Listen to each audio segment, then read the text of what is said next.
Hey, welcome back. Today I've got 5 of the most unsettling Reddit threads I could find. Drop a like and subscribe if you want more. Let's get into it. And if these stories pull you in, come join the LostFootage Club, our private community where members share their own disturbing finds. The link is in the description. I am 37 and I am getting texts from my best friend's number. She died 8 months ago and she is quoting today's news. Some numbers should go quiet when the person does. I am 37, a physical therapist at a rehab clinic outside town, and I share a small rented house with my younger sister, Haley. It is the kind of arrangement that was supposed to last 6 months and somehow turned into 3 years. She works nights, I work mornings. We pass each other in the kitchen like polite ghosts, and most weeks that is enough. My best friend Rachel died 8 months ago. We met in college, in a dorm laundry room, arguing over a dryer. She married a good man named Trevor, kept her maiden name, kept her sense of humor, kept calling me at odd hours just to read me something stupid she had found online. On a Tuesday night in March, she lost control of her car on a back road called Miller's Bend and hit a tree. Single car crash, no other vehicle reported. I had been at her house earlier that same evening, helping her hang a curtain rod she had been complaining about for a month. I left around 11. She walked me to the door. I took the highway home because I hate that back road in the dark. Trevor called me at 6 the next morning. I have replayed the choice of route in my head every single day since. The grief, honestly, had started to settle. I had stopped reaching for my phone to text her things. I had given away the sweater of hers I kept on my chair. I was, by any reasonable measure, okay. Then, last night at 2:17 in the morning, my phone lit up on the nightstand. The contact name was hers, Rachel.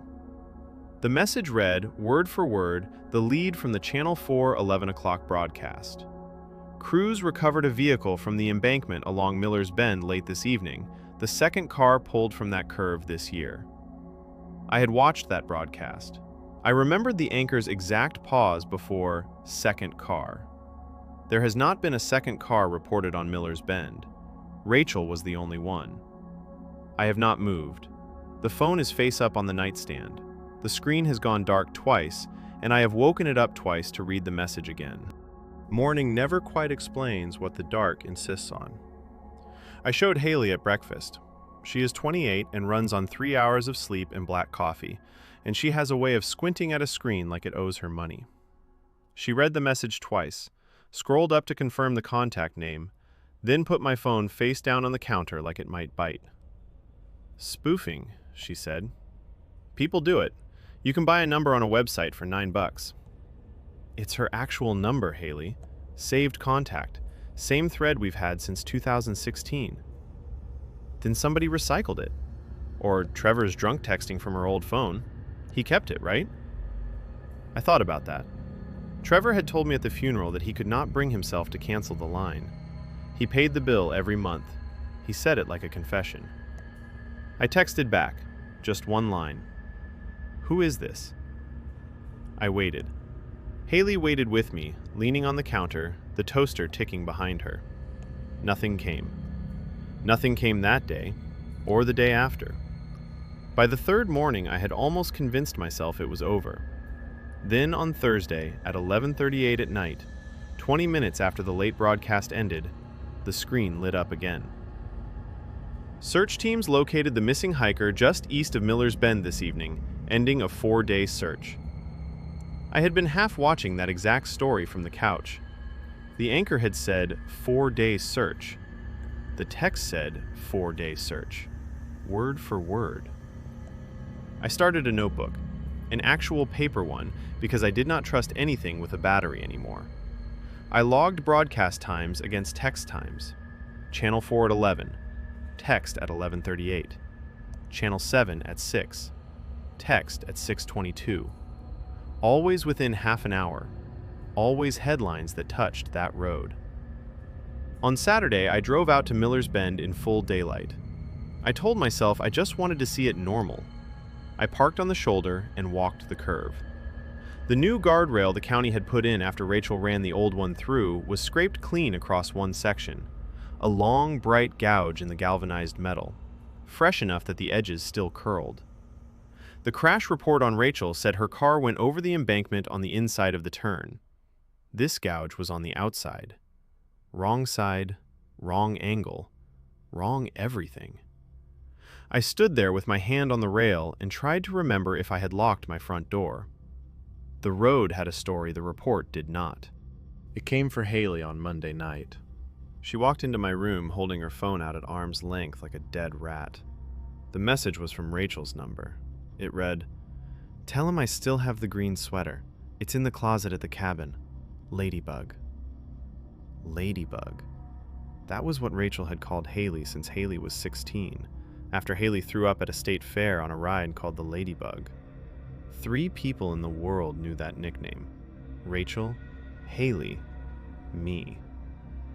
The sweater Rachel borrowed the winter before she died was olive green, cable knit, and I had never told anyone that she still had it. Haley sat on the edge of my bed and did not cry. She just stared at the wall and said, "Em, that is not a prank." I stopped sleeping properly after that. I would lie down at 11 and be awake at 1, and at 3, and at 4:30 I would give up and sit at the kitchen table with my notebook. I called the carrier on Tuesday.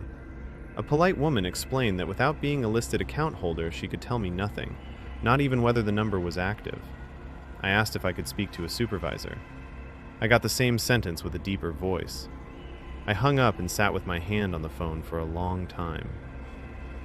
That night I wrote the whole thing out and posted it here. I needed someone, anyone, to tell me they had heard of a number staying alive like this. I refreshed the post until my eyes burned. The replies started coming in around midnight.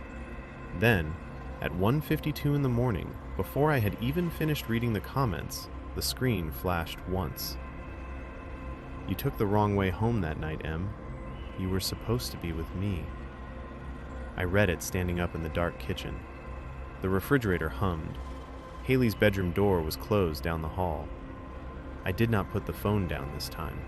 I held it against my chest like it was a small animal that might still be alive. The thread filled up before she could answer any of it. A user named Hollow Oak wrote, "Has anyone considered that Trevor might be lying about the witnesses? Grieving husbands aren't always who they seem. Just saying." The poster responded with, "I want to be fair to Trevor here because I've known him as long as I knew Rachel. The witnesses are his parents and a neighbor who was at the house for a barbecue that ran until almost midnight. I checked, not because I doubted him, but because Haley made me. He was home. Whoever sent those texts wasn't him. And that's actually the part that scares me the most. Because it means there's a 4th person in this story that none of us has met yet." A top comment reads, "The detail about the second car nobody reported is what got me. That's not a glitch. That's someone wanting you to know they were there." 2 days later, she came back with an update nobody wanted to read. I drove to the motel. I should not have gone alone. I drove to Trevor's the morning after that last text. I did not call ahead. He opened the door in a t-shirt with paint on it, and one look at my face told him everything. We sat at his kitchen table, the same table where Rachel used to roll out pie dough, and I put my phone in front of him and made him read the messages in order. He cried. Not pretty crying. The kind where a grown man tries to hold his jaw still and cannot. He admitted he had kept her line active. He said he paid the $84 every month because canceling it felt like signing a second death certificate. He swore on his mother that he had not sent a word. I believed him.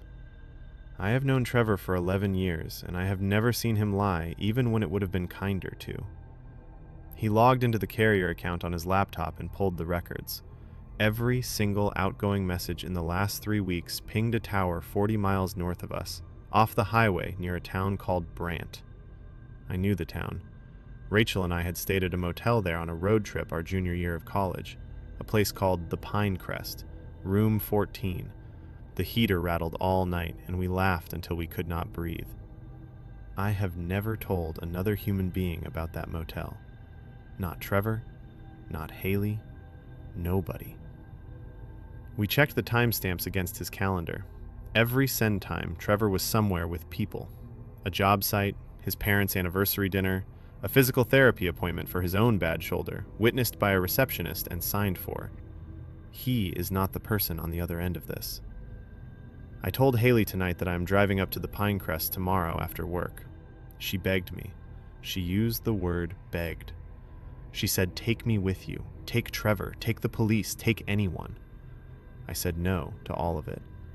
I do not have a good reason for that. I just know that if I show up with a stranger, whoever has been sending these will be gone before I park. I will post when I am back. A top comment reads, "If the phone is still active and Trevor isn't sending them, somebody has the SIM or cloned it. That's not supernatural, that's worse. That's a person." Someone in the replies added, "Cloning a SIM in the US is genuinely difficult now. It's not like the early 2000s. But if someone got physical access to the phone after the crash, before the wreck was secured, they could have pulled the card. Which means somebody was at that scene before the police were."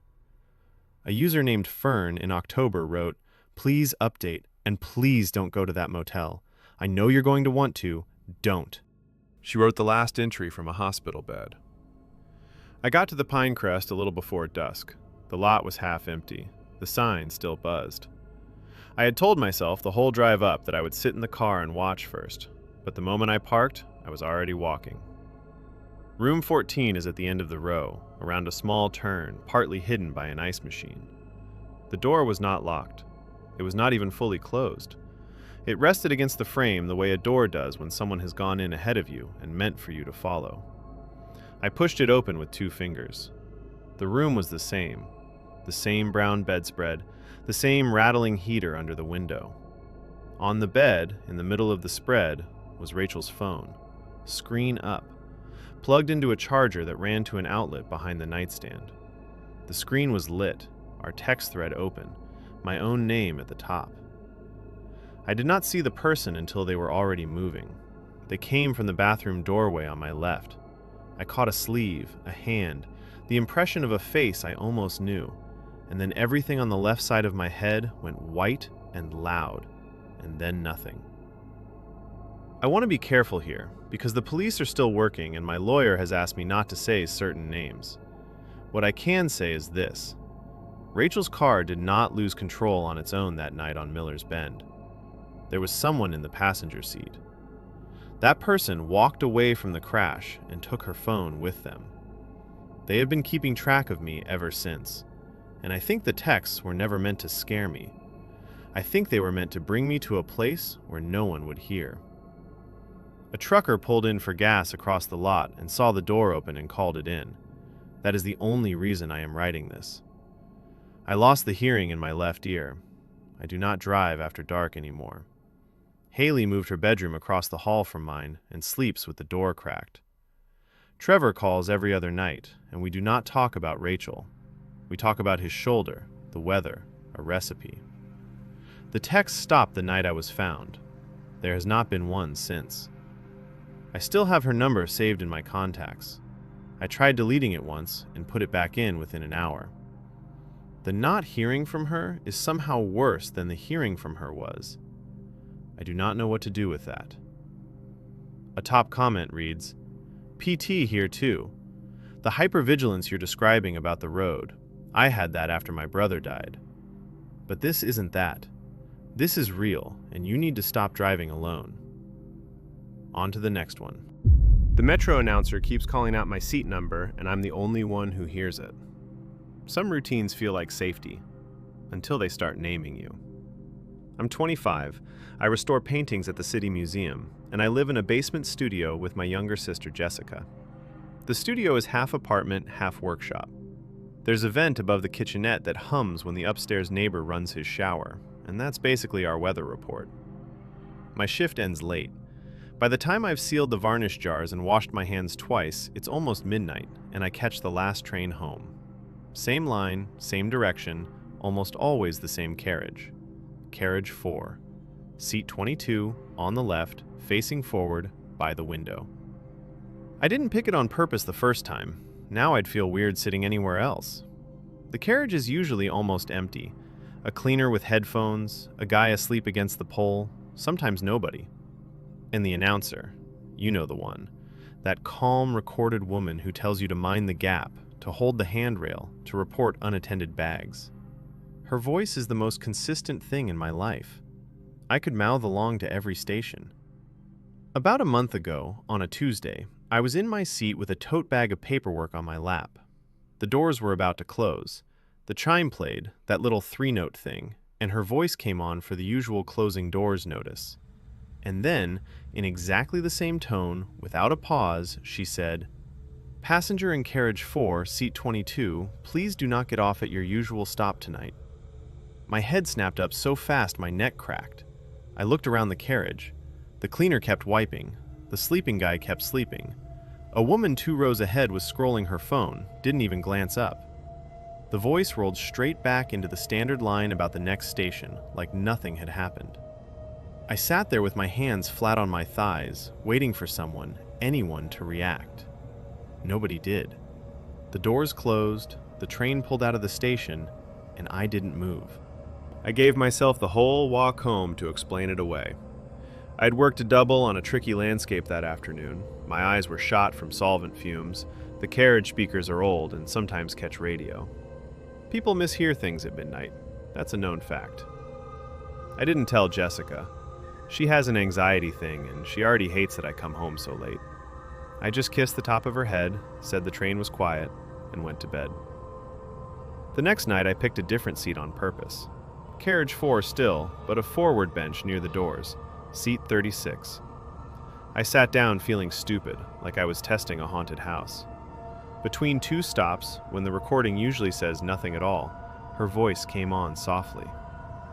"Passenger in carriage 4, seat 36. That was it. No warning, no instruction. Just the number, like she was checking I was there. The rest of the week she got chattier. On Wednesday, "The passenger in the green coat may wish to transfer at the next interchange." I was wearing my green coat. On Thursday, "Please secure all flammable materials between carriages." I had 2 sealed jars of solvent in my bag from the studio, signed out and everything. On Friday, she said, very gently, "Your sister is still awake. She is waiting." That one I almost answered out loud. I started recording. Phone in my lap, voice memo running from the second I sat down until I climbed the basement stairs. I'd play it back on the kitchen floor with one earbud in, volume maxed. Every time it was just the standard announcements. Mind the gap. Next station. Thank you for traveling. The sentences meant for me were gone, clean, like they'd been lifted out with tweezers. By Sunday, I was waiting on the platform, hood up, trying to look like a person who had not lost her grip. The speaker above the bench crackled. The same calm woman said, "Tell your sister to lock the vent." And that was when something in my chest slid sideways. Because the way she said sister, the little soft landing on the S, the breath right before it, I had heard that exact cadence before. Not on the train, in my apartment, through the ceiling. She had heard that voice say goodnight to her before. I sat with it on the train all the way home. First, I told myself it was Ethan's girlfriend. He had one a while back. She said hi through the door once. Maybe my brain was grafting her onto the speaker. But it didn't fit. The cadence was lower, younger, and it had this little hesitation before certain words. Then, halfway up our street, it landed. It was Jessica. Not the whole voice, pieces of her. The way she says please, with that drop at the end like she's already apologizing for asking. The way she says tonight, like it's 2 syllables instead of 3. The way she says my name with the soft second syllable swallowed. Someone had taken those pieces and stitched them into the announcer's calm, professional tone. I walked into the studio shaking and tried not to show it. Jessica was on the couch with a mug, hair wet, asking about my day. I sat across from her and asked, as gently as I could, whether she'd ever recorded her voice for anything. An app, a survey, a friend's project, anything. She laughed and said no, she hates her voice. Why was I being weird? I looked up. The vent above our kitchenette is the dumb metal grate kind, screwed into the ceiling, and it opens into the floor of Ethan's apartment upstairs. Ethan, who once asked me if Jessica's cold was better when I hadn't told a soul she'd been sick. Ethan, who one morning in the hall said, "Sounds like you found the leaky tap," when I'd only mentioned it to Jessica in bed at midnight. I knocked on the super's door before I lost my nerve. Caleb answered in socks, half asleep. I told him I wanted the kitchen vent inspected, that I thought there might be something inside it. He rubbed his face and said Ethan had lived there 6 years, paid on time, no complaints. And was I sure I wasn't hearing the building settle? I said I was sure. He said he'd look into it in a way that meant he wouldn't. So on the way home from work the next night, I stopped at an electronics place and bought the smallest condenser mic they had, the kind podcasters clip to a collar. I dragged a chair under the vent, unscrewed 2 corners of the grate, and taped the mic to the inside of the duct, pointing up. The cable I ran down the wall behind the fridge into an old digital recorder. Then I sat on the kitchen floor in the dark and waited for Ethan to come home. She wasn't listening for proof anymore. She was listening for permission to be terrified. Old Wiring commented, "Check your vents, I am serious.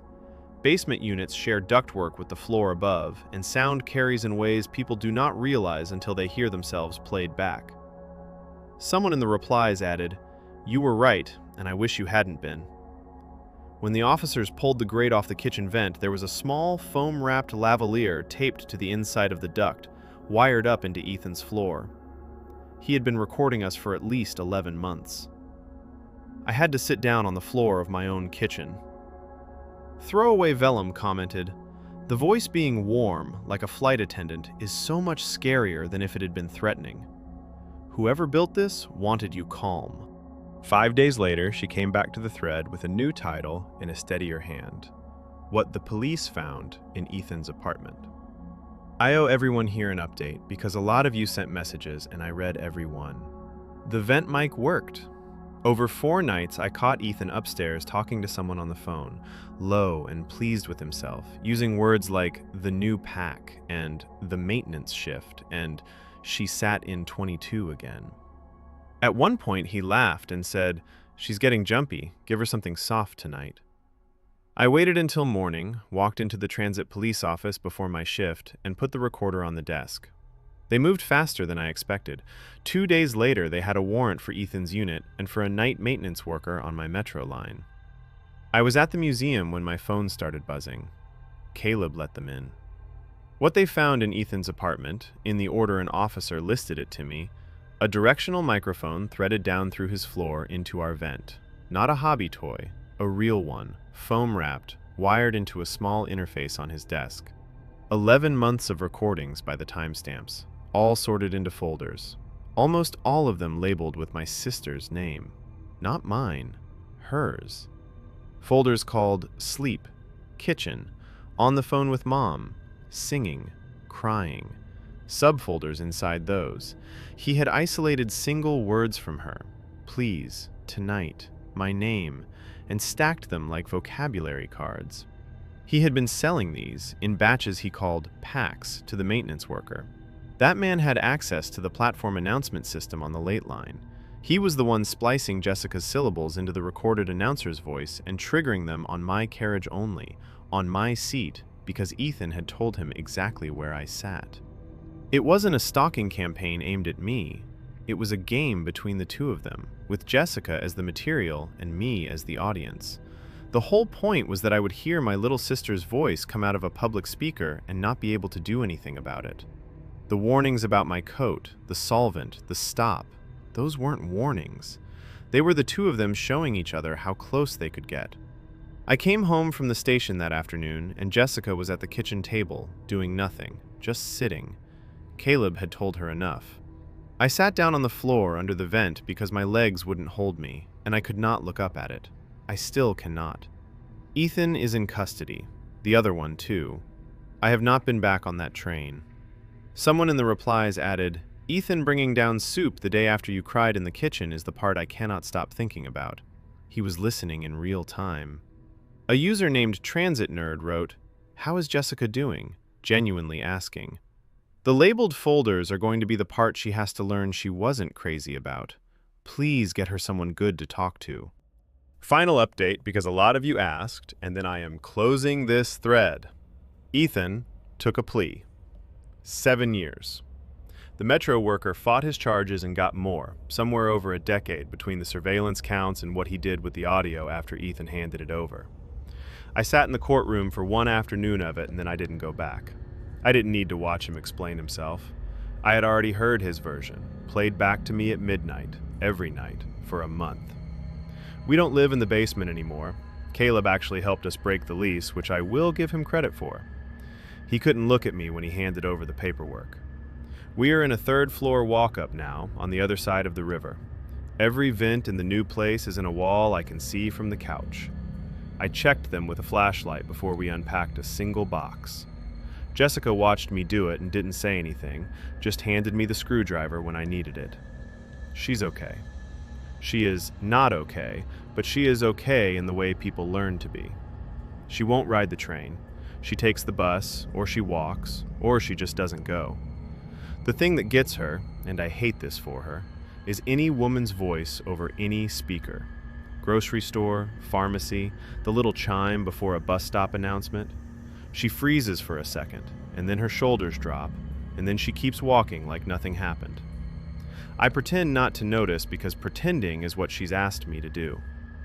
I thought once they arrested him I would get my own head back. I didn't. I still ride the Metro for work, different line now, different seat, and every time the speaker clicks on before the recording starts, I am 25 years old and frozen in carriage 4, waiting for my number. The announcer on the new line is a man. It doesn't help as much as you'd think. The cadence is what got into me, not the voice, and cadence is everywhere. I got my sister out of that apartment. I did the one thing I needed to do. I just didn't get the voice out of my head, and I'm starting to think I'm not going to. Thank you to everyone who told me to check the vent. You probably saved Jessica's life, and you definitely saved mine. One comment pointed out, "The image of you checking every vent with a flashlight before unpacking is going to live in my chest forever. I'm so glad you're both out." One comment pointed out, "Restorer here too. We spend hours alone with our work talking to ourselves. The thought of someone collecting that audio is genuinely making me sick." On to the next one. At 26, think my dead sister's eyes followed me at her wake. And now, my best friend won't return my calls. I'm 26. I write ad copy from a one-bedroom apartment in the same small town I grew up in, which means when my mother called at 4 in the morning 10 days ago, I was at the funeral parlor on Beecham Street by lunchtime. My younger sister Natalie was 23. She had been alive on Tuesday, and on Wednesday, she was not. The word everyone kept using was sudden. My parents wanted an open casket. Natalie had been a pretty girl, and I think they needed strangers to confirm it one last time. The parlor smelled like carnations and floor polish, and the lighting was that soft yellow they use so corpses look like they're only resting. Her eyelids weren't fully closed. The mortician had left a thin sliver of white showing under each lash. I noticed it the first time I walked up, and I told myself I was noticing it because I am the kind of person who notices things for a living. Megan got there around 2. She has been my best friend since the 7th grade, and she came straight to me and took my hand without saying anything, which is what she does when words would make it worse. We stood in the receiving line. We hugged cousins I hadn't seen in years. Every time I turned back toward the casket, Natalie's eyes were on me. I'd step left to greet an aunt, and the sliver would be tracking left. I'd step right, and it would follow. I told myself it was the angle, the lashes, the grief doing grief things. Then we drifted over to the flower wall by the side door, Megan and me, just to breathe. I looked back one more time. Natalie's gaze slid from the doorway, to me, to Megan, and then back to the doorway, slow and deliberate, like someone reading a sentence. Megan made a small sound in her throat. She let go of my hand. She walked out of the parlor and across the parking lot and got in her car, and she has not picked up a single call since. Something in that room had already decided who belonged to it. I want to be clear about something before I keep going. I do not believe in ghosts. I write toothpaste ads. My whole job is rearranging words until normal things sound a little bigger than they are, and I know exactly how a brain can do that to itself. So after Megan drove off, I stood in the parking lot for a minute and walked through the rational list. Embalmers glue the eyelids. The glue sometimes slips. The lighting in there was warm and uneven, and I'd been awake for 36 hours on gas station coffee. Of course a face seems to move when you keep moving past it. I went back inside and I texted Megan from the bathroom. "Are you okay? Did I do something? Please call me." The little red receipts never turned on. Aaron, Natalie's fiancé, was standing near the guest book with his hands in his suit pockets like he didn't know what pockets were for. He'd lost weight in a week. People kept trying to hug him and he kept doing this small flinch before he let them. I noticed he never once went up to the casket, not when my father guided him by the elbow, not when the pastor gestured. He'd take 2 steps toward Natalie and then find a reason to turn around, a cousin to thank, a tissue to grab. At one point, our eyes met across the room, and he looked at me like I had caught him stealing something. The whispering was the small town kind. Aunts in the corner with their hands cupped, saying her name, saying "so young," saying, "Did you hear how?"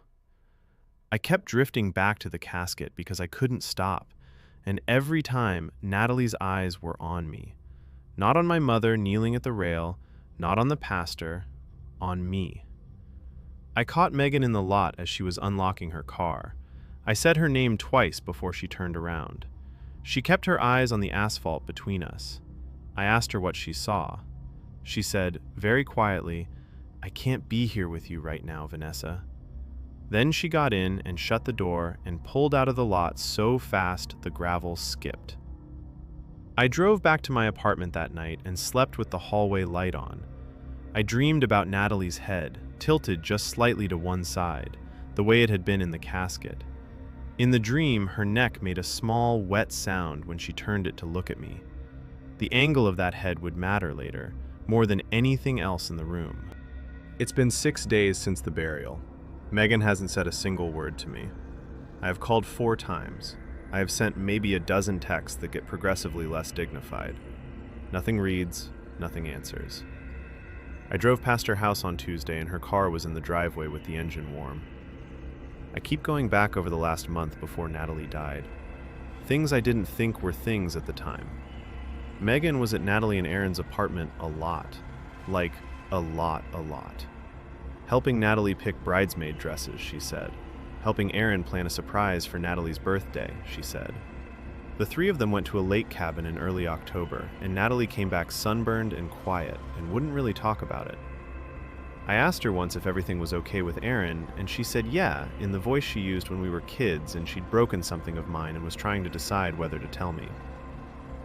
I went to my parents' house yesterday to help my mom go through Natalie's room. My mom kept holding up sweaters and asking me if I wanted them, and then putting them back in the drawer. On the desk was Natalie's old laptop, the silver one she'd had since college. I said I'd take it home to back up her photos for the family. My mom looked relieved that someone else was going to open it.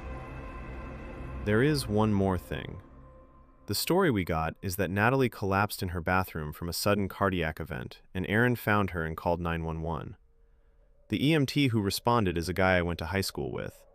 His name is Brendan, and we were lab partners in 10th grade chemistry. He was at the wake. When I tried to thank him for being the one who came, he shook my hand and stared at a point about 6 inches to the left of my face the entire time. He left before the service started. The laptop is plugged in on my kitchen table. The little white charging light is on. I'm going to open it as soon as I post this. Midnight Lurker commented, "The bit about Megan walking out without a word is what got me. People don't do that at a best friend's sister's funeral unless they cannot physically stand to be in the room." Someone in the replies added, "Please tell me you didn't drink anything Megan handed you that week." Half Moon Hannah commented, "Get the laptop. Get it tonight. Before anyone offers to clean out her things for you." The poster responded with, "I already have it. My mom gave it to me 3 days after the funeral because she couldn't stand looking at it. It's been sitting on my kitchen table for almost a week. I'm opening it tonight after I post this. I'll update." She came back the next morning with a new post pinned to the top of the thread. I opened Natalie's laptop, and I am not okay. The password was our childhood dog's name. She always used the same one. I went straight to her email because that's where she lived. There's a drafts folder, 17 messages, all of them addressed to me, none of them sent. The earliest is from April. It says, Ness, I think Aaron is sleeping with Megan. I don't have proof yet, but I know. I'm going to sound crazy if I say this out loud, so I'm writing it here first. They get worse. May. She found a receipt for a hotel 40 minutes outside town on a night Aaron told her he was at a work thing. June. She cloned his phone back up to her laptop, and there are screenshots in a folder on the desktop labeled just Stuff. I opened it. There are months of texts between Aaron and Megan. I am not going to quote them here. My best friend since middle school was telling my sister's fiance she loved him while standing in my sister's kitchen. The drafts to me kept saying the same thing in different ways. I don't want to ruin your friendship with her. I keep thinking I'm wrong. I'm going to talk to them both. I'm going to make them tell you themselves. The last draft is dated the night she died. It is 2 sentences. It says, I'm going over there now. If you're reading this, it means I chickened out again. Please delete it. She did not chicken out. I pulled up her phone records through our family plan.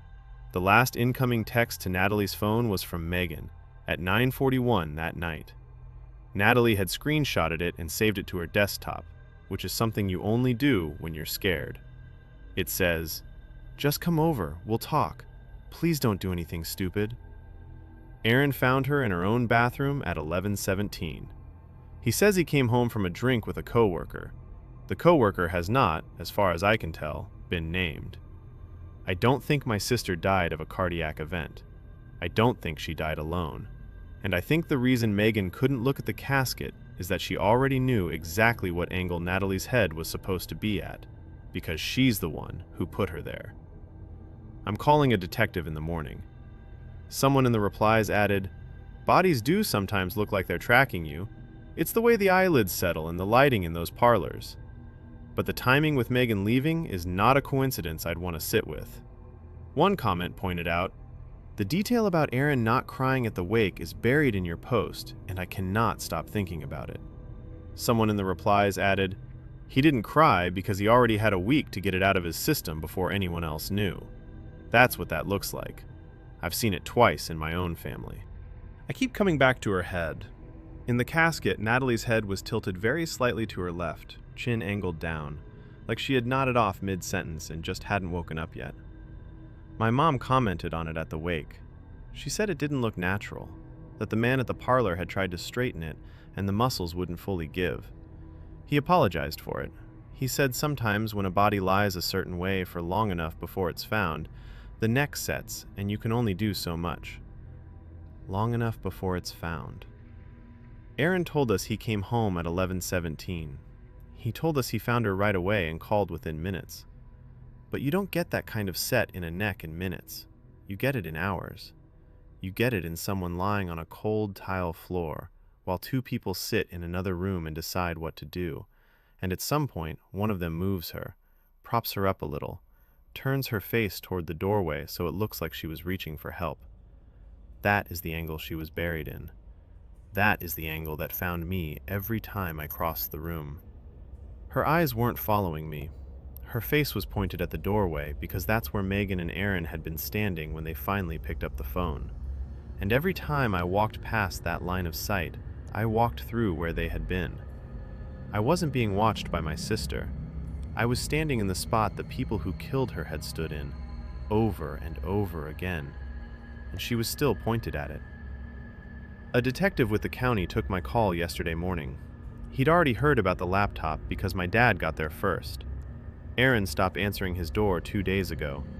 Megan's mom told my mom that Megan is, quote, staying with family out of state for a while. The detective asked me not to post the screenshots publicly, so I won't. I just wanted whoever read the first post to know I wasn't crazy and Megan wasn't grieving. She was leaving the room because my sister was still pointing at her. A user named Rural RN Throwaway wrote, "Funeral director here. We glue the lids. They don't move. Whatever you saw was real to you for a reason. Your brain was telling you something your friend already knew. Creaky Floranon commented, "The way you describe the angle of her head in the casket, that's not how morticians pose people. That's how people get found." On to the next one. The office printer keeps making one extra copy addressed to the one who stays late, and tonight it knew my name. Some people hate empty offices.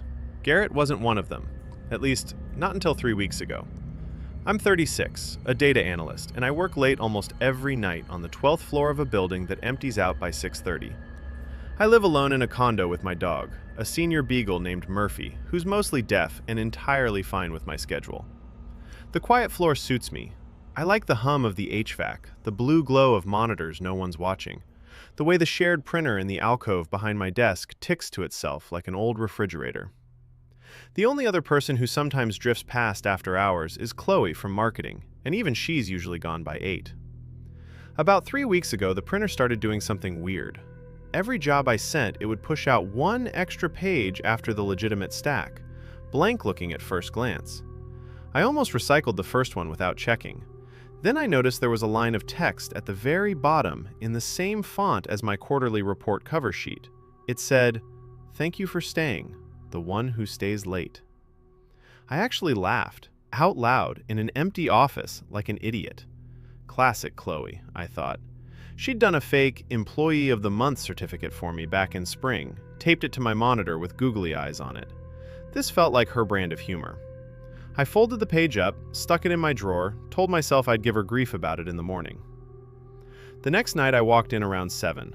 I hadn't sent a single job, hadn't even opened my laptop yet, and there was already a page sitting face up in the output tray, still warm. Same font, same line at the bottom. "Thank you for staying, the one who stays late." He told himself it was a glitch, a cached job, anything but what it actually was.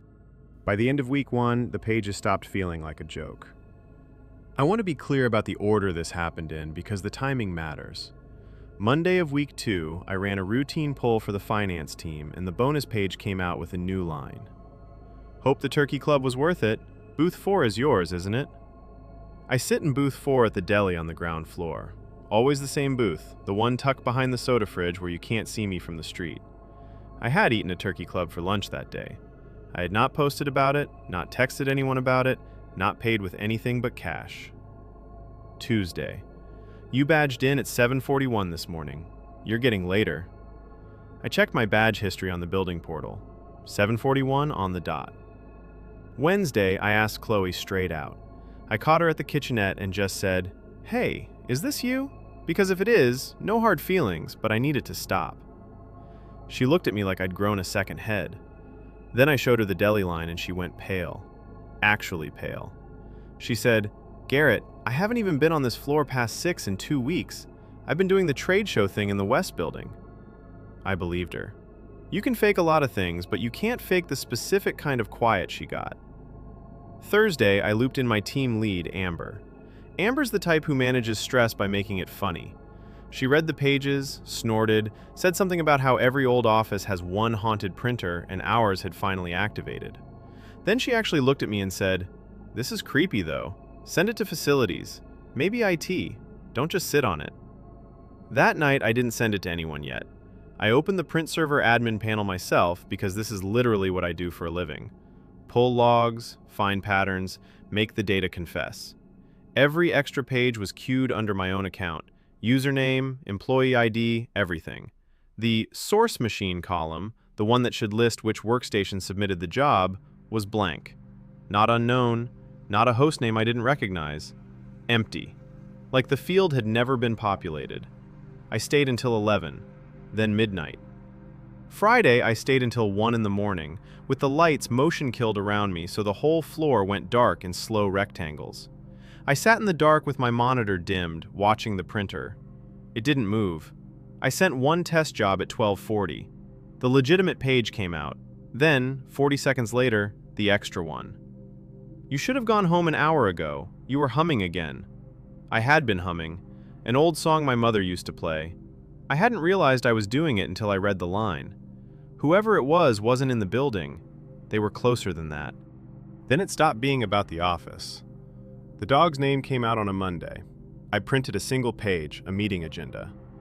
The extra one came out, and the line at the bottom said, "Murphy is going to need his joint pills refilled this week." I read it 3 times. Murphy is not a name I've ever said in this building. He's not in my employee profile.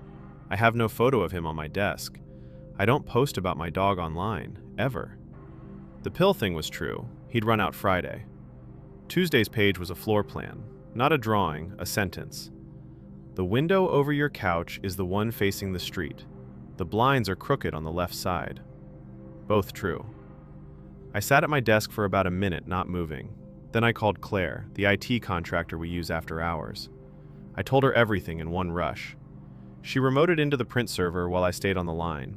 She was quiet for a long time. Then she said, "The server has you flagged as the authorizing user on every one of these jobs. Your credentials are signing off on them." I asked her to nuke it. Lock my account, force a password reset, kill every active session across every system I touch. She did. Took maybe 20 minutes. She told me to go home, sleep, call her in the morning. I stayed. Of course I stayed. I had to see. At 12 minutes past 1 in the morning, the printer woke up. 1 page. No job had been sent. The line said, "You can't lock me out of you." I haven't slept right since. 3, maybe 4 hours a night, broken up. Murphy has been alone too much. I bought a little indoor camera, the kind with a speaker, and aimed it at the couch in his bed so I can pull up the feed from my desk and at least see his ribs going up and down. Sometimes I talk to him through it. He doesn't hear me, but his ear twitches when the speaker clicks on, and that's enough. I'm posting this because I don't know what else to do. I've kept every page. I haven't gone to the police yet because what do I even show them? A stack of office paper. Tell me I'm not crazy. Tell me what you would do. The replies started coming in fast, some of them helpful, one of them too specific to be a guess. In the comments, someone wrote, "The fact that it printed before you sent anything is what got me. Printers have buffers, but they don't hallucinate cover pages. Someone has access to that queue." A top comment reads, "OP, the home IP detail is huge. That means whatever's queuing these jobs has been on your home network long enough to look native. Pull the plug on your router before you go home." Fluorescent Hum commented, "Do you badge in and out? Check whether your badge has been used on nights you weren't there. I'd bet money it has." And the original poster replied, "You're right, and I should have put this in the post. I pulled my own badge history last week because something felt off. There are 12 entries in the last 2 months for nights I was home with my dog. One of them is a Sunday I spent at my sister's 3 hours away. I didn't include it because I didn't want to believe it yet." A few hours later, Garrett came back to the thread. The title alone told you it had gotten worse. "I'm still in the building. Please read fast. I asked Claire to do a deeper trace tonight. Full packet capture on the print server. Full lookup on every job that hit my account in the last 60 days. She called me back about an hour ago." Her voice was different. "The jobs are not coming from inside this building. They never were. They resolved to my user account, signed off cleanly, but the source IP traces back to my home internet. The submitting device is registered as my personal laptop, the silver one I use for taxes and ordering dog food. That laptop is closed on my kitchen counter right now. I know because I saw it on the home camera 10 minutes ago. The lid is shut. The little white power light is off. Whoever this is hasn't been hacking the office. They've been writing me, my credentials, my badge, my machine, my IP, for months, probably longer. Every system I touch thinks they are me. There is no anomaly to flag because there is no imposter signature, just 2 of me doing things in parallel. It gets worse, and I'm sorry I have to type this out. The extra page tonight wasn't text. It was a photo. Full bleed, edge to edge, a little compressed but clear enough. It's me, asleep on my couch. The throw blanket Murphy chews on, the one with the loose stitching, bunched up under my arm, my mouth slightly open. The angle is from directly above, not from a shelf, not from the camera I installed. That camera is pointed sideways at the dog bed. The angle is from a person standing over the couch, holding a phone, looking down at my face. I don't know when it was taken. It could have been last night. It could have been an hour ago. I'm not going home. Amber isn't picking up. Chloe is at the trade show. I tried the building security desk and got a busy signal twice, and then nothing. My hands are shaking too much to type cleanly, so forgive the errors. The printer is quiet right now. The home camera shows Murphy asleep on his bed, and I'm watching his side go up and down and telling myself that is enough information for the next 60 seconds. Tell me what to do. Anyone who has dealt with this kind of identity mirroring, anyone in security, please. The thread doubled in size in minutes. One reply had nothing to do with the tech. Throwaway Helix commented, I worked help desk for 8 years. The one who stays late is not a default footer in any driver I've ever seen. Someone wrote that string and put it in a template you're inheriting. One comment pointed out, stop printing anything else. Every job you send is teaching them what your output looks like. If they're mirroring you, you're feeding the mirror. A top comment reads, pull the printer's internal job log. Most enterprise machines keep the last few hundred jobs with submitting user and source IP. Don't ask IT, do it from the device menu yourself. Someone in the replies added, seconding this hard, and take photos of the screen, do not print the log. The second he prints it, whoever is mirroring his account sees the same page he sees. The final edit posted at 3:11 in the morning. It was the shortest one yet. Edit, 3:11 a.m. I can't get out. The elevator badge reader has been rejecting me for the last 20 minutes. Red light, no beep. I tried the stairwell. The door at the bottom is locked from the lobby side, which is not supposed to be possible after hours.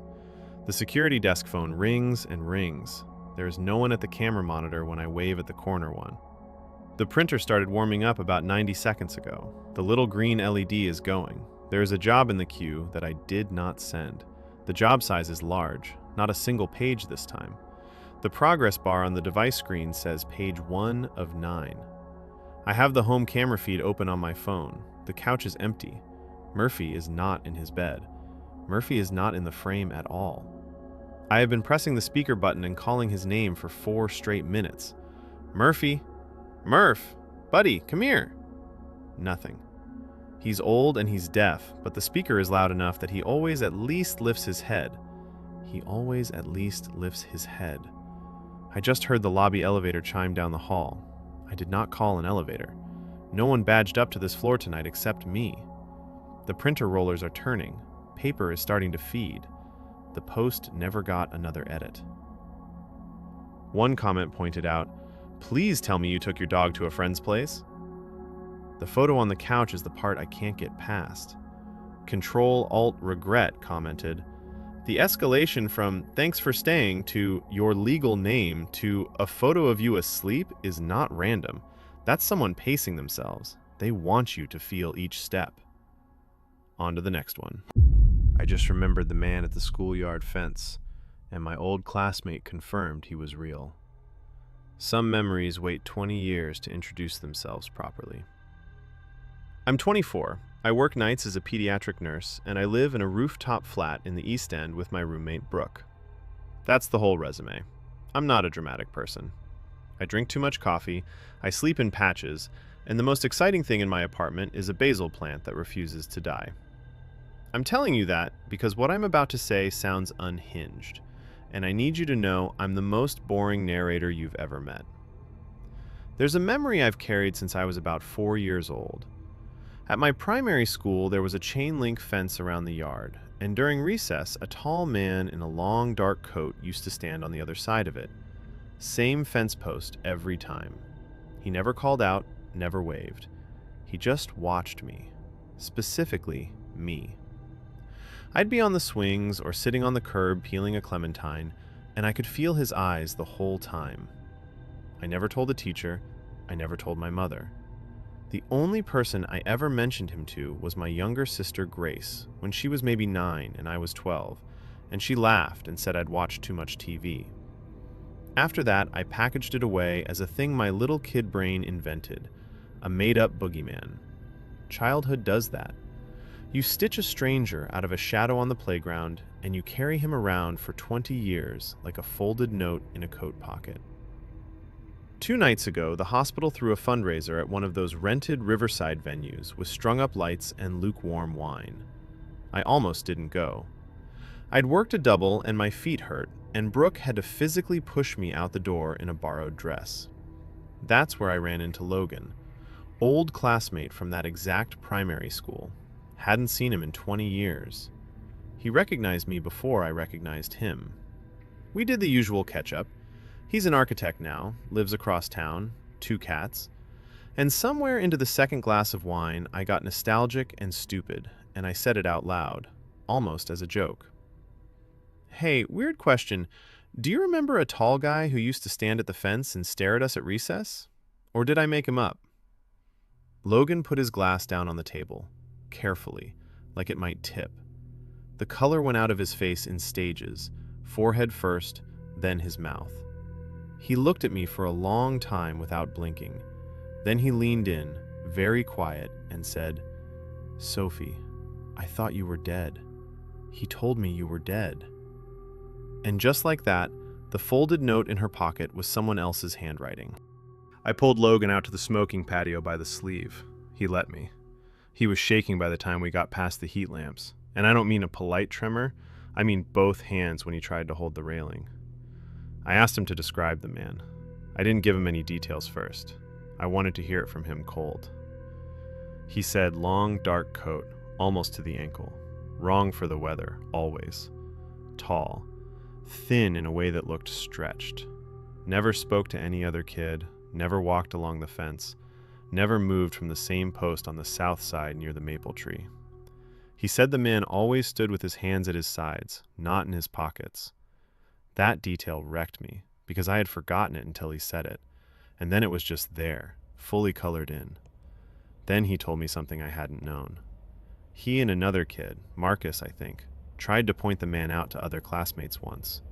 A whole little experiment, very serious, the way 8-year-olds investigate things. Nobody else could see who they were pointing at. 2 girls actually got annoyed and walked away because they thought Logan was being weird. Only him. Only me. He said the man used to mouth words at him through the fence.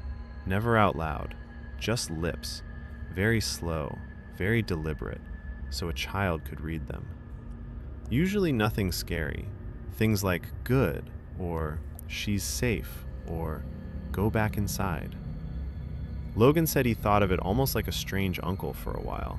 That's how kids cope. Then he told me about the last day he ever saw him. Logan would have been about 9. He said the man stood at the fence and mouthed very clearly that I was gone, that I had been taken somewhere, that Logan was not to look for me and not to ask the teachers. And then the man walked away from the post for the first time ever, and Logan never saw him again. I laughed. I actually laughed, because what else do you do? I said, "Logan, look at me. I obviously wasn't taken anywhere. I finished primary school with you. We were in the same class until we were 11. You came to my 10th birthday party. There's a photo of you holding a juice box." He just stared at me, not blinking, like I was a hologram he was trying to decide whether to trust. He said, very quietly, "I remember the party. I also remember the assembly where they told us you were gone. Both of those are in my head, Sophie. I don't know which one is real." I drove home with the windows cracked because my hands were too warm on the wheel. I told Brooke a half version, the funny version. The old classmate had too much wine and got weird version. She laughed and went to bed. I went up to the roof in a hoodie and scrolled my phone until the sky went gray, and I never once opened anything I was looking at.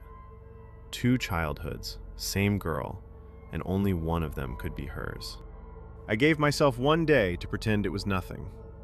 By the next evening, I was on the phone with my mother. I tried to keep it light, cleaning out an old box. Did she remember anyone hanging around the primary school back then? Parents, groundskeeper, whoever. She got quiet in a way she doesn't get. My mother is a talker. Silence from her is a fire alarm. Finally, she said, "Sophie, why are you asking me this now?" Not a question. A flat sentence with a period at the end. I started to explain about the fundraiser and Logan, and she cut me off and said she had to go. She'd call me from the landline in a minute, and then she did not call back. I texted Grace. My sister is 18 and remembers nothing useful about my primary school years for obvious reasons, but I asked anyway. She wrote back almost immediately. She didn't remember the fence story at all. But she did say that a few years ago, when Mom was helping her move into the dorms, Grace had suggested driving past our old neighborhood for fun. Mom refused, wouldn't even take the exit, got tight-jawed and weird for the rest of the afternoon. I didn't sleep again. Around 2 in the morning, I opened this app and typed the whole story out, exactly the way I told you in the post above. I wasn't looking for a diagnosis. I was looking for somebody to tell me I was being a tired pediatric nurse with an overactive imagination, and to drink some water and go to bed. That is not what the comments said. In the comments, someone wrote, "The detail about only 2 kids seeing him is what got me. Kids notice everything. If the rest of the playground didn't see him, he was deliberately staying in a sightline only you 2 had." One commenter, throwaway tree line, said, "My older brother had something similar. A man at the bus stop only he could see. Turned out to be a family friend my parents had quietly cut off. Check your mom's old address book." And the original poster replied, "I called my mother an hour ago and asked her flat out if there was anyone she stopped letting near me when I was little. She went completely silent for about 20 seconds and then said she would call me back from a different phone. She has not called back." The thread woke up. The mother did not. Edit. 4 in the morning. Okay. I'm going to drive out to Mom's storage unit this weekend and pull every photo album from the primary school years. If there is a face in the background of one of those birthday party pictures, I want to know. Also, smaller thing, but it's been bothering me.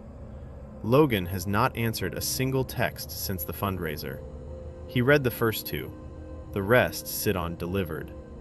I don't know what to do with that yet. 2 days later, she came back with a title that made the thread go quiet. He has been signing for the letters as me. I need to put this somewhere before I lose my nerve. The morning after the fundraiser, before I'd told a single person on this site anything, there was already a letter waiting for me on the doormat of my flat. We are on the top floor. You need a fob to get into the lobby and another fob for the roof access. There is no postage on the envelope. No stamp, no address, no return. Just my full name in careful block capitals, the kind a child or a very patient adult writes. Brooke found it before I was up. She set it on the kitchen counter with the bills and assumed it was from my mother or some relative dropping off a card. I opened it standing in my socks with a coffee in my hand. One sentence inside, handwritten, same block capitals. I am so glad you finally remembered. That's it. No signature, no name. I sat down on the kitchen floor. I genuinely sat down. Brooke thought I'd burned myself on the kettle. Then, this evening, Logan finally called. Not texted, called. He has been silent since the night at the riverside, and now he is talking like a tap somebody loosened. He has been receiving letters from this man for 20 years. Monthly when he was a kid, sometimes weekly now. Always handwritten, always the same block capitals, always slipped under a door or left in a mailbox without postage. The first ones were childish, almost gentle. Updates. She is doing well where she is. Do not look for her. You were a good friend. Logan said he kept them in a shoebox under his bed as a kid because throwing them out felt dangerous, and as an adult he just kept doing it out of habit. He was told, in writing, more than once, never to tell me. He was told I would come to him when it was time. He thinks the fundraiser, me walking up to him with a glass of wine, was the time. And here is the part that gutted me. Logan said the man was not a stranger watching the school. He was somebody our families knew. Somebody who had been formally told, on paper, by my parents, to stay away from me as a child. Logan didn't know the full story, only that his own mother once said the name and then refused to say it again. He chose the 2 of us. That, Logan thinks, is why nobody else could ever see him at that fence. He was only ever there for us. I have not opened my mother's voicemails. There are 4 now. One commenter, Fern Gully Queen, said, "Please tell me you kept the letter. Don't open any more, but don't throw it out either. That handwriting is going to matter." In the comments, someone wrote, "As a former school counselor, the fact that Logan was told you were dead is the part that makes my stomach turn. That is grooming language. He was isolating Logan from you even then." In the comments, someone wrote, "This," and it explains why Logan never tried to find her on social media as adults. In his head, she has been gone for 20 years. The man built a wall between 2 children using one sentence. The wall was 20 years old, and it had a door on his side only. I booked a flight the next morning. Grace lives a province away in a tiny student apartment that smells like instant noodles, and I have never in my life been so happy to imagine that couch. I told work I had a family emergency. I told Brooke I needed a week. I packed 1 carry-on and a charger and Logan's number written on paper in case my phone died. Before I left, I did one thing. I called every address I have ever lived at. Not to chat, to ask the current tenant, the building manager, the landlord, whoever picked up, one question. Has any mail arrived for Sophie night shift since I moved out? And if so, who signed for it? My mother's house. Yes, for years. Signed for at the door, accepted, never forwarded. My nursing dorm from when I was 20. The new resident assistant laughed and said, "Actually, that was weird. There was a small stack in the office addressed to that exact name, and somebody had been signing the delivery slips as me. She thought it was a former student keeping an old address active." The sublet I had at 19, that I lived in for 4 months between semesters. Yes. The current tenant, a very confused man, said he had been throwing them out for 2 years, thinking it was junk for the previous occupant. Every address. Every single one. So I called my mother. I didn't ask, I told. I told her what I had found, and I let the silence sit. She started crying. Not delicate crying, the kind where you can hear someone's whole rib cage. She said she had been quietly accepting them at her house for years, walking out to the mailbox, taking the envelope inside, and burning it in the kitchen sink without opening it. She thought if she didn't open them, if she didn't say his name, it wasn't real and it wouldn't reach me. She begged me not to ask who he was yet. She said she would tell me in person, that she owed me that much, but not over a phone. I never made it to the airport. I am writing this from the rooftop of my building. Brooke is sitting next to me with a blanket around both of us because the wind picked up. There is a letter in my lap. It was on the doormat when I came back upstairs to grab my passport. No postage. Same block capitals. My name spelled exactly right, including the middle one nobody uses. I haven't opened it. I don't think I will. There is nowhere I have ever lived where he has not already been first. Whatever city Grace is in, he is already at her mailbox. Whatever hotel I book tonight, my name is already on a slip somewhere in their back office. I cannot outrun an address he has been writing to for 20 years under my own name. Brooke just asked me, very quietly, if I want her to open it. I don't know yet. In the comments, someone wrote, "Fellow nurse here. The fundraiser timing is not a coincidence. Your photo would have been in the hospital newsletter weeks before. He knew you would be there. Thank you for staying with us all the way to the end. If these stories kept you company tonight, hit subscribe so the next batch finds you."